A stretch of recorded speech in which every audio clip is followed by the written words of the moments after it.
Hello everyone and welcome to another high elo game of Age of Empires. Today, two of the game's best hussars walk into a bar. We're gonna find out who leaves alive as the Viper, playing as the Mongols in yellow, prepares to take on Sitaux, playing as the Bulgarians in blue. Now while the players herd their herdables, explore their immediate surroundings, and try to get their butts up to Feudal Age ASAP, not a bad opportunity for us to take a look at the Civ matchup that we are gonna be watching today. The Mongols are an incredibly fast cavalry-centric civilization. Their scout line units, where are you? There you are, come with extra line of sight. Their cav archers fire faster, and those very same scout line units and their steppe lancers come with more and more HP as the game goes on, all the way up to 30% more in Imperial. And their unique unit, the mYi, is a fast-firing, quick cavalry archer with an attack bonus against siege. Now, to keep up with their ridiculously fast army on the battlefield, the Mongols can upgrade their siege units to move 50% faster, making them very cool and very fun. Basically turns them into little bumper cars if you watch them on the screen. Now, to help support their military endeavors, their hunters work 40% faster, and the Mongols can actually upgrade their houses so that they don't lose population space if they ever get destroyed. Now, who, you might be asking, might want to destroy these very beautifully constructed structures with bowls of fruit and vegetables and crates and hides and pelts and all that kind of stuff, even a couple of flanking vines growing on the side? Well, look no further to the Viper's enemy this game, Sitaux, playing as the Bulgarians, what I would call a cost-cutting civilization. Their militia line upgrades are free of charge. Think the way the Turks, their scouts become light cav, become hussars, the exact same thing for the Bulgarian and their militia line. Their blacksmith upgrades, their siege workshop upgrades cost 50% less food, and their blacksmiths were almost twice as fast as normal. Now, in the Castle Age, once they start putting up more town centers, they do cost 50% less stone, which is fantastic because the Bulgarians can actually focus their stone expenditure on their unique structure, the Krepost. Think of this as a mini castle similar to a Sicilian donjon, except it's more expensive, comes with more HP, higher attack, and more armor. It does provide 20 population space just like a castle, and it can only be built in the Castle Age, unlike the donjon, which can be built starting in Feudal. Now, once you've saved all of your resources, you can invest them in building a pretty tough army. Even though the Bulgarians don't get champions, they can upgrade their two-handed swordsmen to come with a massive +5 melee armor boost, and they can turn their entire cavalry line Japanese by upgrading them to attack 33% faster, which is an absolute necessity, a fantastic necessity for their unique unit, the Conic. Ooh, I was about to say Krepos, but that's not a unit. Their unique unit is in fact called the Conic. Why is that unit so cool? It's a 2-for-1, a twofer. It starts out as a tanky, powerful, flail-wielding cavalry unit that transforms into a somewhat less tanky, but still powerful infantry unit whenever it dies. So as I mentioned in the beginning, we've got the battle of the fastest attacking hussar in the game, taking on the chunkiest hussar in the game. And hopefully we do get to Imperial. Hopefully we do get to watch these two absolutely duke it out with some good old-fashioned light cavalry units. Although mYi, Iconic, Siege, all that stuff is still pretty good, as are some pretty stubborn deer. Now, speaking of the battlefield, we find ourselves on not a bad time for us, as both players sitting at 16, 17 vills a pop. It looks like our Mongol heading up a lot earlier than our Bulgarian with 16 villagers.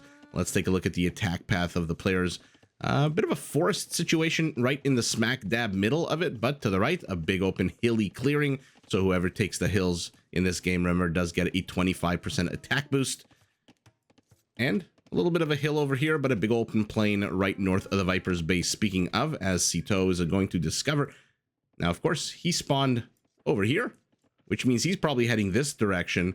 But no. Based on the Age of Empires, Viper has spawned at the 6 o'clock position, even though Sitaux did not spawn in the 12 o'clock position. He, in fact, spawned in what looks like maybe 2:30. If I can tell my clock numbers correctly. Primary stone and gold, nice and secure to the Viper's rear. He does have a forest to the back that he is already busy jacking. A little bit of extra gold off to the right side. Actually, both second and third gold off to the right side. And stone as well. Has Sitaux seen? No, he's only seen the gold. So he doesn't know that this would be an absolute fantastic place to put on some pressure here on the right side, with 3 of the Viper's main resources clumped up here to the right. He sees nothing. In 40 seconds, the line of sight on that scout's going to increase, but not a Mongol scout regardless, so he's currently not really able to see very much. Is Sitaux, whose primary gold very exposed to the front here. Yuck. Primary stone to the back, forests in a flanking position, extra gold, extra stone to the forward position, and then a little bit of an extra gold off to the back. So whereas the Viper does have a bit of a more forward forest here that he can use to wall off his base, Sitaux's base is completely open and his gold is very exposed to the front here.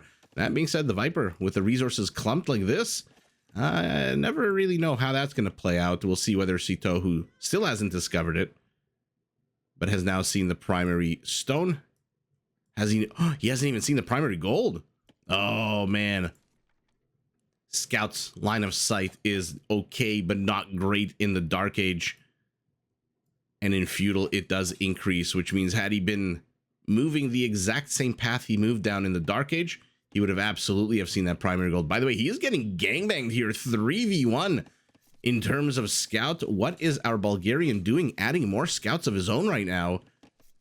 But he runs into the welcoming protective arms holding bows and arrows of the town center, which means that there's not too much the Viper's going to be able to do here. One of his scouts is basically dead. Oh my goodness, basically dead is an understatement. 1 HP on this scout. Okay. I mean, a villager right now can just poke this horse's ass and it will die. Surprised the Viper's not really sending these scouts out to do more reconnaissance. And having started at the 6 o'clock position, is it any wonder that our Mongol went straight to the 12 o'clock position? I've said this during one of the live streams, and I'm curious what people in the comments think.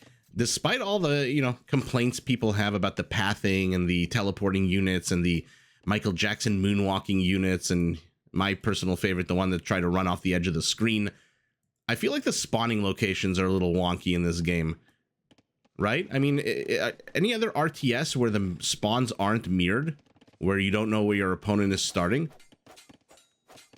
And by the way, by having Sitaux spawn in this part and the Viper spawn in the bottom, it basically leaves about 2/3 of the map completely useless. Although, what the hell is this?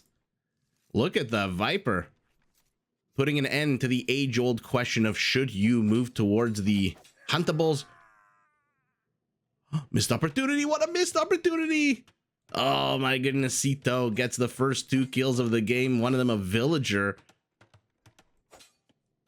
Looks like he also got a scout here while I was looking at that part of the screen, but what a bit of a missed opportunity here. Those scouts, even in just a blink of an eye second, the Viper had the opportunity to wall himself in. But as I was mentioning, the age-old question that we always see on Rage Forest, should I go to the 3 boars or should I bring the 3 boars to me? The Viper says, you know what, my Mongol hunters work 40% faster than normal. Why the hell don't I just send them out into the middle of nowhere? And this is your answer why. Because a band of marauding Bulgarian scouts have closed in on them. But the Viper did manage to get a kill of his own. And he significantly outnumbers his opponent now. That 1 HP scout is probably the one that died. These are not Georgian scouts that regenerate HP. The Viper, in fact, has so much army that he can split it up into 2 groups. Okay, had so much army here. As now it's Sitaux's turn to be the hunter. Will the Viper commit here? Will he try to go for the kill and himself? Ooh. All right. So, losses 6-3 in favor of our Bulgarian, who is now running away. To the left, he's running away to the right. The Viper continuing to add. You'd think he was the Magyars here. How the hell are they trampling over the Jaguar? Not too sure. Somebody recently posted a funny video on Reddit that showed a gold miner going from this side of the gold to this side of the gold by walking through the gold.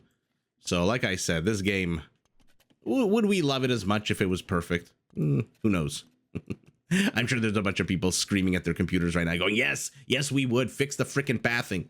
If I click my units here, they should not be going here. But in any event, 8 army count to 5. The Viper is down 2 villagers. Would have been down 1 had he continued, had he maybe saved. Would have been down a lot more if he didn't save, so. Ooh, he's hunting the spearmen. Not every day they see this happen. 2 spearmen enter into a choke point. Beautiful maneuvering out of Sitaux to just draw these units into the most favorable location for an engagement here. And the Viper's doing a lot of moving. And Sitaux brings the villagers as well. The Viper has the numbers over and over again, but he seems to be taking the worst engagements here. But not enough room for all the villagers. Sitaux pulls a bunch of them to the town center. A few remain on gold. He has almost the food he needs to go up to Castle Age. The Viper nowhere close, investing heavily into these scout units. Like I said, not exactly the Magyar with their discount. These are full price scout units. Sitaux says, you know what? You focus on the front. Give me an opportunity to wall the rear of my base. As he explored here, yeah, he's seen that it's not open, or maybe suspects that it's not open. And now the Viper is going to be annoying. He's going to force a little bit of downtime from mining the gold, because the villagers are going to have to repair these palisades. Catches another spearman, maybe? 2 spearmen show up. The Viper is hyper aggressive this game, and I'm here for it. He's going to catch out a villager as well. Yep, catch the villager, back away. Grab the wrist. That is a Napoleon Dynamite reference, in case you're not familiar. 2 villagers kind of hanging out here. Oh, and here we go. The Viper says, hey, you built yourself a wonderful nook. It's nice and safe from my horsey units. You know what it's not safe from? A bow and arrow. Kill count identical. Villager kill count identical. The Viper with a forward tower. I mean, he is just pulling out all the stops. He does not want to take on the Bulgarian in the late stages of the game. He wants this over yesterday. And can you blame him? Let's take a look. By the way, 50% food discount on siege unit upgrades, siege workshop upgrades, is no small thing. If you want to know how not of a small thing it is, the siege ram upgrade, which I believe the Bulgarians do get siege rams. I think their siege line, aside from bombard cannons, kind of like the Slavs, they get everything but the bombard cannon. The upgrade alone from capped ram to siege ram is 1,000 food. And then don't even get me started on the onager upgrades. So saving 50% food is a massive, massive discount. Okay, so Sitaux didn't actually wall this part off. The Viper discovers it. He is just everywhere. Tower has negated the wood line. Where do those villagers go? Okay, they just pivoted to the center here. But Castle Age Bulgarian knights are coming out. And remember, the stirrups upgrade, which affects their cavalry, does make these knights potentially attack lightning fast. 33% faster attack. More villager kills. The Viper does have another one here as she lays dead next to the gold pile. So let's see what's going on, because I feel like the Viper is multi-pronging this, and we need to take a look at what's happening here, because he is at one time pulling Sitaux apart, but in another... Okay, well, Sitaux pulls a bit of a Hera and says, if you attack into me, I'm just going to attack right back. Mobile army tower here, not really getting too much accomplished. Not too sure where this villagers thought she was going. Not too sure how much wood she thought. Why is she still in there? What is the point of this villager? Town center gets 2 kills. Yep. Might be getting a 3rd here if the scout doesn't move the proper way. Okay, so the Viper is wasting time in the back of Sitaux's base. Sitaux doing the exact same thing, except he has knights. 1 villager kill. Let's see it. Oh, but the spearmen are out. These do not have bloodlines, these knights, and so even a basic spearman. Oh, the Viper. Oh, the Viper with the quick fingers. Even a basic spearman with a plus 15 attack bonus against cavalry will do well against knights. And yeah, he clears up that entire attack, this one knight. Fresh recruit. Not really doing too much. That being said, it seems like the Viper's attack also getting cleared up to the rear of Sitaux's base. The only difference is Sitaux is in castle. Sitaux's going up to a 2nd town center. The Viper's on 1 TC. His base is completely open, and he has just now clicked up to the Castle Age. Whereas Sitaux's base, aside from this funnel here, completely walled in at the moment. Aggressive archery range for our Mongol as well. 7 knights, 5 of them in the forward position. Your palisade walls don't stand a chance against these more powerful, heavily armored cavalry units. And Sitaux is here. He is risking it. He's up to 5 villager kills. Does take a bunch of damage on these knights, though. Finally getting bloodlines. But like I said, even basic spearmen should be enough to shoo these units away, because number 1, their HP is not that great right now. They're down about 50% of their HP. And number 2, 15 damage bonus is still not a small... I mean, before bloodlines, that's 15% of your HP is destroyed in bonus damage. And so now, pivoting to be a little bit more annoying, adds in a fresh recruit. And he's going for another villager kill, but the Viper maneuvering with the Spearman fantastically. What is the name of the game here for our Mongol, who is down 7 villagers right now? He saved a lot of food going up to Feudal off the back of only 16 villagers. He pumped out a huge amount of scout units. Sitaux saw it coming from a mile away. Walled in, for the most part, his base. I mean, this was open, which the Viper used pretty well. But now he finds himself down 8 villagers. He's down in upgrades significantly because these knights now have bloodlines and husbandry and a +1/+1. Although, to be fair, the Viper also has a +1/+1 on his mounted units. Is he going to discover this random villager? By the way, Khmer much? This one villager? Why did the Viper keep him here? I guess you invested 100 wood into that mill. So why the hell don't you just keep your unit there? Okay. Mongol camels, nothing particularly special about them except for their decent attack bonus against cavalry. They're going to have husbandry in a second too, which means these knights are going to be able to run, but not run fast enough. Wheelbarrow getting got for our Bulgarian, wheelbarrow already for our Mongol, who remains off of 1 TC. Right as I say that, I look down and see a second TC going up for him, but he is down 11 villagers now as the Viper, managing to pick off the knight. Husbandry has kicked in. These camels should catch up. Yeah, there's a long way to go for this knight to stay safe, but 42 HP means he should be safe. I mean, he might take very, very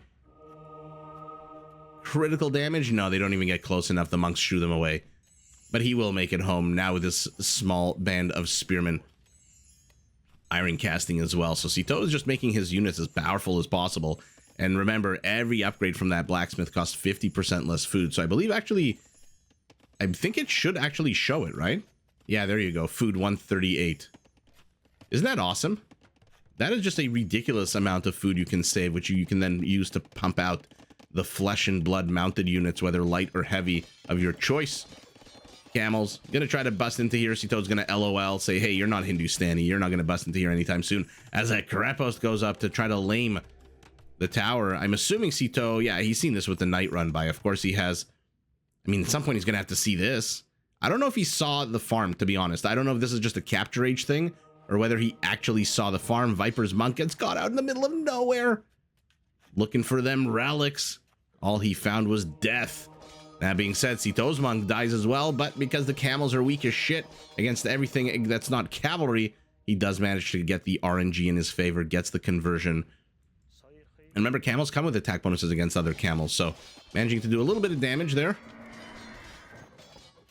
Sitaux with just the overwhelming double army count, 13 villagers ahead. This is definitely starting to look like a snowball type situation where if the Viper doesn't get some kind of critical damage done very, very soon, that Bulgarian economy now going up to a 30C, which remember only costs 50 stone, might just overwhelm him. The economic engine might be a bit too much for him. As a Conic comes out, a Conic dies. That's so annoying for both players. Number one, you think you're gonna be safe from conversion. You stop paying attention. All of a sudden, you see a little dismounted Conic moving your way. And then it's a little bit annoying for the Viper because you have to retarget. Fantastic. I love that we're seeing Conics. But when it comes to Conics, you need stirrups. You need that 33% Japanese upgrade because take a look at this. Look at the attack speed on this melee cavalry unit. 2.4 seconds. The slowest attacking melee cavalry unit in the game. 1 villager down, 2 villagers down, 3 villagers down. So punishing this castle a little bit. Literally butting his head against the wall is this Bulgarian unit as it runs away. I love when that happens. The arrows fire when they're in the range and then they die. Okay. Sitaux doesn't really want this unit, I guess, so he's throwing it out. I mean, now he seems to be going straight for this mill, right? So you have to assume he's going to discover this villager. No? You went straight for the gold, I guess. What are you? You are just a monk out in the wilderness. Very, very biblical. Viper targeting the Conic gets a Conic. And the Conic goes right after the very monks that are now trying to reconvert him back. They do get him back. So at the end of the day, 1 monk down, 1 monk down. The Conic switched allegiances a little bit too many times. And now he's on exploration duty as the dismounted Conic. Might want to deal with that Jaguar before that Jaguar deals with you as mYi.Are out. Okay. Let's see it. Mangudai, what a maneuverable unit, especially when you mix it in with camels. I mean, just a lightning fast army. Converted camel here. Elite skirmishers for our Bulgarian as well, now that he sees the Mangudai out on the field of battle. Out on the field of battle, my apologies. Come on. This villager. I mean, that's just a flex by the Viper at this point, right? To just put that villager there and see whether or not Sitau's gonna kill it or not. Connick's chasing in. Get a castle. Get stirrups. 14 villager kills to 2. The Viper did a little bit of damage early on to the economy of the Bulgarian, but since then has been pretty much, despite being on the offensive, has been on the defensive, if you know what I mean. Oh my goodness, the entire village here getting together, but I think it's actually the Jaguar. No, the Jaguar did not get the kill. So who got the kill of that dismounted Connick? It shows 0. Was it the... I don't know who got that kill, actually. Eyes were not quick enough. Tower down, castle going up. Connick's patrolling. Are you going to see the villager? Yeah, you're going to see the villager, and the Connick immediately. Finally, 36 minutes into the game. This villager, who has no business being out in the middle of the map, finally gets got. Looks like the attack to the rear of the Mongol base has been cleared up, but the Mongol is now down. How many? 45 villagers. And if you're wondering why the hell he's down 45 villagers, because the Viper is heading straight to Imperial. Why is he heading straight to Imperial with no resources in the bank, no map presence? What is happening right now? Mining, farming colony defunct. Castle discovered by a camel who discovers it in the worst way possible, taking a bunch of arrows to the face. The Viper is collecting relics. He's going to have 3-0. There's one here still left on the right side. Maybe 3-1, maybe 4-0. I don't know where the 5th and final relic seems to be on the map. I can't really see the little dot. Man, the Jaguars. By the way, Jaguars on the high ground.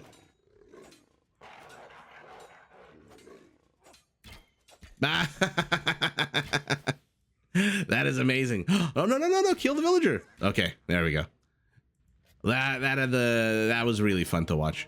Looks like a couple of Mangudai bit the dust here on the right side as a monk bites the dust right as he converts. Maybe another reconversion situation? Nope. Actually, maybe. Nah, Viper's not going to let that Connick get reconverted, but the Viper's army count is 10 to 27. He's still down. Now he's down 50 villagers. Yeah. If the Viper can't get, let's say 25 to 40 villager kills right now with these Mangudai, he might as well just GG. This is way too big of a deficit for him to come back from. I mean, at this point, Sitaux can just throw away units, right? He can just replenish his military more and more and more and more. The Viper is going to have to be very careful, very judicious with his army to make sure he doesn't throw away too much of it. Mangudai, not exactly the cheapest of units. Ooh, but they're going monk hunting. They do get a monk. Will they get another monk? And they're taking a lot of javelins from these skirmishers, but the skirmisher seems to be missing every single shot. What a fantastic get there from the Viper. And now finally this dismounted Connick, who's been wandering around here for a few minutes, does get got. Mangudai force to the north looks like has engaged with Sitau's army. And both players are now in Imperial. So congratulations, you're an Imperial now. Oh my goodness, how many Mangudai does he have queued up from one castle? 11 Mangudai. Okay, they've taken on skirmishers, which is never a good situation to be in as a gold costing unit. There's bracer chemistry. Cavaliers on the way for our Bulgarian. You've got to get stirrups. You have got to get stirrups if you're going to go cavalry as the Bulgarians. There's just no two ways about it. It's like, you know, if you're going to be the Poles and send out knights, you got to get Schlachta. Well, there you go. I think the Viper just realizes he's way too far behind. And like I said, he had a few minutes there where those Mangudai could... I'm not going to say could have sniped villagers, but they had an opportunity to snipe villagers. The problem is he's just... he's way too far behind. His base is completely open. He loses his very valuable farmer over here. And the Viper just absolutely falls to the more powerful economic engine of the Bulgarian, who ends up, what is 28 plus 17? 45 villagers ahead. I mean, I guess it was 50 a minute ago. Now it's 45, but holy moly, the Viper put on so much early aggression, multi-pronged. How many locations? There was a point where it was here with the tower, and then he had the mobile army. 3 different locations of aggression. Sitaux walling it off. Kind of walling it off. Not really with this market that went up a bit too late, but walled off nonetheless. Held his ground. Got his economy up and running. And now at the 41-minute mark is just light years ahead of his opponent. Why did the Viper rush to Imperial? I mean, aside from Bracer, is there any other Imperial Age upgrade that he's got? These are still basic Mangudai. He's got 1 converted Conic and a Mangonel. I mean, this is an army that you could have built in Castle Age. And you could have used that extra 1,800 for a whole bunch of things. So I'm a little curious as to what do you guys think? Well, why did the Viper go up to Imperial Age so damn quickly? Did he just want to treb down these castles? But then how do you protect your treb against an opponent who has such a much bigger economy than you? I mean, the scores should be the difference in scores should be a lot greater than 1,300 points. I think the economy here just absolutely ginormously different. Let's see, 19 Mangudai, 18 Scouts. I mean, this set the Viper back so much. Now, if it had done the job, if he got more than 2 villager kills and actually managed to stifle or cripple or set back the economy of the Bulgarian, this would have been, you know, in hindsight, a brilliant move. But this set him back so much. Sitaux was in Castle Age pumping out knights for so long while the Viper was still stuck in Feudal with a base that's completely open. Peak APM, middle of the game, peak APM right towards the end of the game. Both players with a decent APM. The Viper approaching hero levels here, almost 200. But skirmishers counter this counters this counters that. The Conic counters a camel because even if the camel kills the mounted Conic, the dismounted Conic comes out and then just absolutely has its way with the camel, who has no protection with 0/0 base armor and no attack bonus and a really terrible attack. Aside from gold, which our Mongol got, everything else going to our Bulgarian. A little bit more stone, not too much difference. 2,000 food and about 2,000 wood. So the difference in economy, about 15% here. And the Viper managing to get 3 relics. Maybe should have focused a little less on relics, a little bit more on map control and establishing his army 4 conversions to 2 raisings to 0. So not the most crazy game in terms of raisings and buildings destroyed because we never really got to the point of trebs and rams and all that good. But man, the converting of the Conic and then the reconverting of the Conic, both players losing a monk was epic. The Viper putting on a real good amount of aggression. The problem is Sitaux's defense was just on freaking point. And he is just everywhere. He's got a Conic to the left. He's got a Conic in a castle to the right.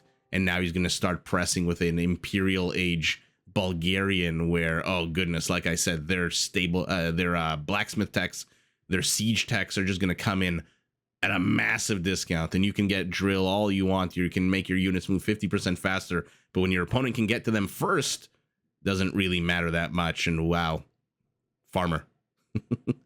Perhaps what do we think? The cockiest farmer in all of Age of Empires history in the middle of nowhere. I get it. You built a mill, but you could have just easily sent that farmer back. Anyway, it doesn't really matter. The Viper did not want to deal with late game Bulgarian, tried his best, ultimately failed and had to deal with late game Bulgarian and late game Bulgarian who has been unharassed, whose economy is allowed to actually, what did I say? 45 villagers. 50% more than 50% bigger than your 60% bigger than your economy, and your base is just completely open right now, and you are now open to raid by those hussars that attack as fast as Mangudai, by the way. Bulgarian hussars do attack, I believe, at a 1.4 second delay, which is just absolutely ridiculous, lightning fast for a cavalry unit. And I guess 2 hussars walk into a bar, and it's the Bulgarian that leaves as Sitaux takes the W in a very fun back and forth. But GG to both players. Did you enjoy this video? Check out these other clips and make sure to subscribe and enable notifications so that you're notified of my latest uploads.